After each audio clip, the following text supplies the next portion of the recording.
Smoke. Ти на мене за пари ли ми говориш? Аре пали, че е време да си ходиш. Пахалата, нема прошка. Гледай, да не вземеш тая ножка. Ти на мене за пари ли ми говориш? Аре пали, че е време да си ходиш. Махалата, нема прошка. Гледай, да не хапнеш тая ножка. С мене хвана 4-листна детелина. Далаверата въртея като прима балерина. Уиски и цигари са за обща подготовка. Който нож вади нож, има стара поговорка. Съседа е жалбар, иска да ме съди. Аз му викам, дай да се видим, да обсъдим. Бате, без пара не ми се занимава. Най-обичам да взимам и да не давам. Цел живот орем и чакам да пожена. По тия казина изгубих си акъла. Старшината знае какъв е занаята.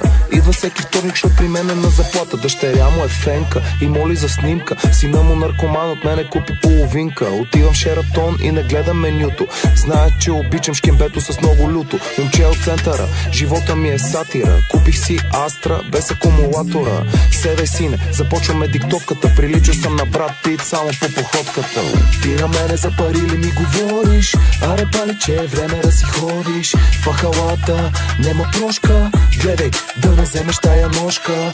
Ти на мене за пари ли ми говориш? Аре пали, че е време да си ходиш. Махалата, нема прошка. Гледай, да не хапеш тая ножка. Ходя по сватби и балове на канен, но това според мен не ме прави ненормален. Пия си кафето с бабите на пейката. Обсъждаме войните, цените и пенсията. Между две дебели черни искам да съм орео. Полям ги с боза, вика, че е готино. Понче ли чух? Еми, пристигам, ако белото поскъпне, ще емигрирам. Искам прическата на Бого Джизаса. Познавам от пичета с 200 пирсинга. Мале, какво ще става? Не ми се мисли. Обичам с тебе, бебе, сме опасно близки. Боби предпочита греяно вино. Познавам ромския вариант на Робърт Де Ниро. Топ фолк, къде са ни медалите? Моля ви, сложете сърца в коментарите. Ти на мене за пари ли ми говориш? Аре пали, че е време да си ходиш. Пахалата, нема прошка.